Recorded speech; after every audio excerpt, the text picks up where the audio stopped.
Hello, Isaiah Tisdale, and the skill I will be presented to you, is American football punting.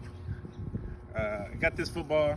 I don't have an actual football right now, but it's best to use as starting off to learn this stuff. Is to use maybe a styrofoam football, which is bigger than this. I wouldn't prefer an actual football because it's harder and can cause many injuries. Because at the beginning of punting and learning how to punt, when kicking the ball is going to be, of course, inaccurate when kicking because you're just now learning, and the ball could go everywhere and it could break something or injure somebody and stuff like that. It's just not very safe. So the best way to use is a styrofoam ball, of course, bigger than this, or a rubber football, or something like that. Right now, I have to use this one because I do not have one of those right now. So, American football is the sport played in America, and punting is used in American football to kick the ball away from the defender as far as possible to get them a longer way to get to score in the end zone.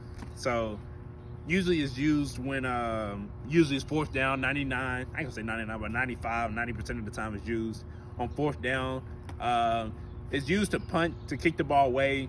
So usually, most likely, the team cannot put points on the board, so they can't kick a field goal nor score in the end zone. So the team believes it's safe to punt the ball and to kick it away, so the other team will have a longer distance to travel to either kick a field goal or score in the end zone. And it gives the kicking team a better chance for their defense to come back and get a stop, so they can get on offense and things like that.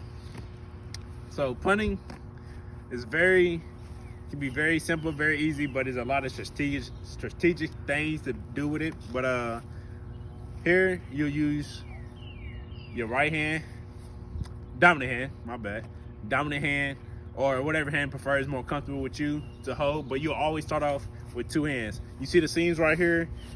You always want to have the seams up. You want to kick on this part because the seams make the football uneven, and you could kick it on the seams and it'd be kicking everywhere. The accuracy is not as great as kicking on this side where both sides is the same. So always have the ball up on the seams when punting.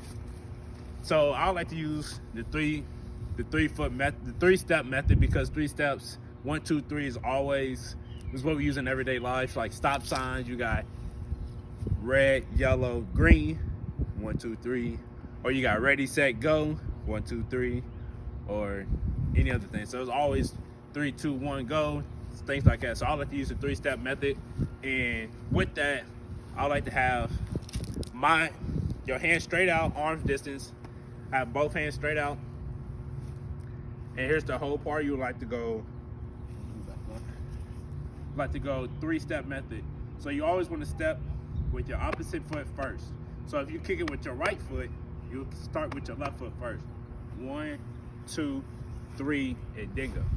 So here's the hold, and I'll get to the part later. 1, 2, 3. Perfect. Good catch, man. So you see it in that fast motion. So what I just did, have your arms straight out, arms distance, like I said earlier. Always have the seams up. You want to mainly focus on your steps first, because if you get your balance, some things just come natural. But you'll have to have your step first. So back, and before 1, 2, 3, before releasing the ball, you'll like to have both hands on it still. And before releasing it, you'll like to move this hand almost simultaneously with your foot.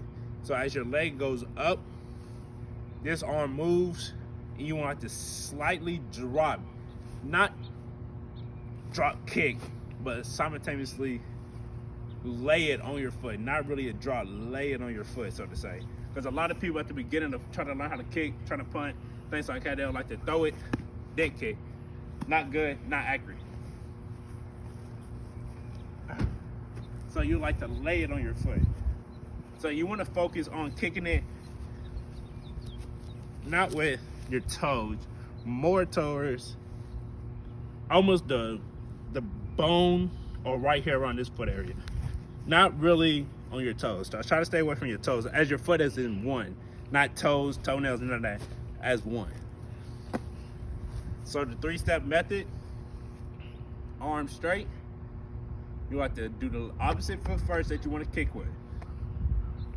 1, 2, 3, and slowly, not slowly, but when your foot's coming up, this hand is slowly coming away, and you want to lay it down on your foot. So it'll be a slight drop, not a throw, drop, kick. So here it goes.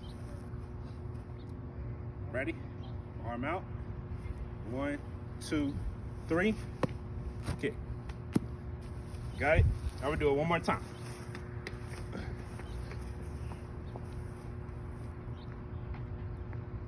1, 2, 3. Kick. I went backwards. Your follow through like to be follow the foot through towards where you want to kick it at. So you want to kick this way, you'll kick, and wherever the toe points is most likely where the ball will want to go. So that's one of the things when it comes to accuracy. We can get more in depth with that. Is there any questions? So what we would like to look for? What's one of the cues that we would like to see used before kicking the ball? Good. And what do you do? What is the method that you use when you want to get on balance before kicking? 3-step method. 3-step method. Here we go. And do we kick the ball on the seams or away from the seams? Away from the seams. There we go. Thank you. That's my presentation. Go Bucks.